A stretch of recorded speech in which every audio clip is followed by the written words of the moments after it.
I'm no professor or master, but in the astral realm, there are places where you can, assimilate, I guess, your own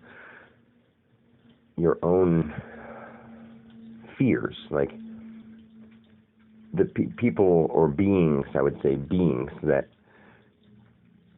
volunteer, like say they have some people that combined things were fear. My really crazy vision was what I called heads, spikes, and lava, and it was like this weird, like I don't know, I could only picture it like it was a solid white floor, but it was like solid, like it looked really solid, but it was fragile like tile.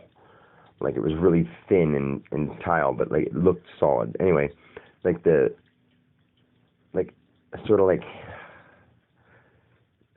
their heads, people, there was people with their bodies, it was suspended in the air, like from one side of a mountain to another side of a mountain, with me standing on a floating platform. And the only way to get across to the other side to save these people before the platform fell with them in it into lava was to walk across the platform. But I couldn't step on top of anything because every spot either had spikes or it was their head, and the rest of they were floating on a platform, and underneath the platform their bodies were, but their heads were hanging on by their chin. So like if they had to keep their heads straight forward and like use their neck muscles to hold their head straight forward, because if they would lean their head back, they'd fall through the hole. So it was like one of those things where any weight that would be on top of their head would make them fall, and they weren't going to be able to hold on for very much longer because they couldn't use their hands to do anything, because the weight of their hands trying to hold on to the platform would shatter the tile and they would fall. And like if a feather fell on it, it would fall. And like it was infinite, but it was quick at the same time. Like I could have played it over and over 1,000 million times more, but I saw like a couple different outcomes, but at the same time I had to find a way to get across without harming anybody.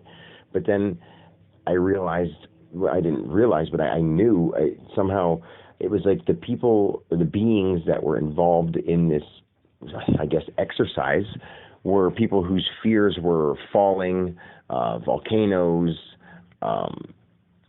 choking, hanging, stuff like that. People that volunteered to get rid of those fears in like either their astral body or astral being that was never a person, or a different dimensional being that was never a human, or something to experience the physical thing, but to understand an idea of fear.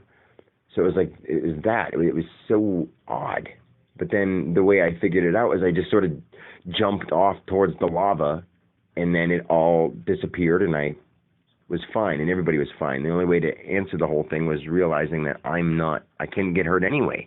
So when being faced with the challenge, I couldn't think clearly enough to realize that I was fine, because I had temporarily lost my recognition that I was in this, and I thought I was there.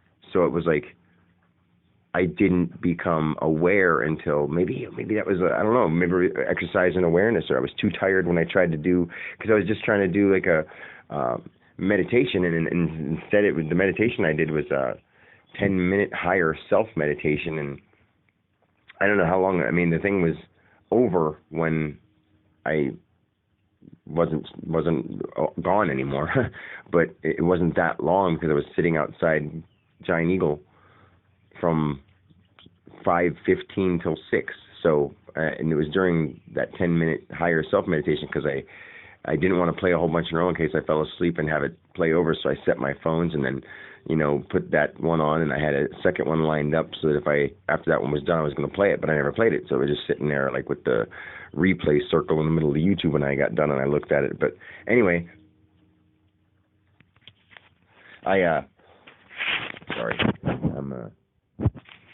it took me a while to realize that I couldn't be hurt. This was my fear. It was like it was everyone from my loved ones that I could tell, and there was people who looked like my loved ones. So if I stepped on their heads, it was like I couldn't tell if it was them because they were turned around and their back of their heads looked exactly the same as, like, it would be all like Xavier, and one of them was him and the rest of them wasn't. But at the same time, I didn't want to step on any heads.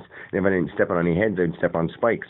And it was just the thought of how would I do this. I saw me doing it, and people falling and breaking and everything just smashing and crashing. And once I step on one, I try to hurry up and run over another, and I step on it, and then one of them was Xavier, but then I can't tell because they're all like all the voices are the same.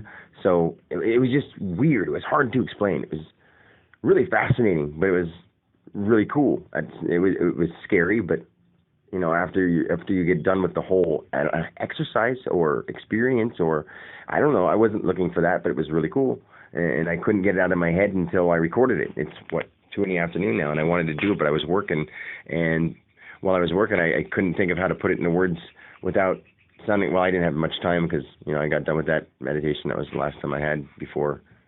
Well, actually, I did have one more time between about 9 or 8:45 and 9. And I listened to a morning energy boost thing, but I have so many things going on at one time. Like right now, I'm booting up my Apple and my mic looper, and I'm still waiting. I'm having a cup of coffee, and I wanted to record this thing about the lava. And anyway, grabbed my mom and dad's mail so I didn't forget. And I love you, and that's head spikes and lava.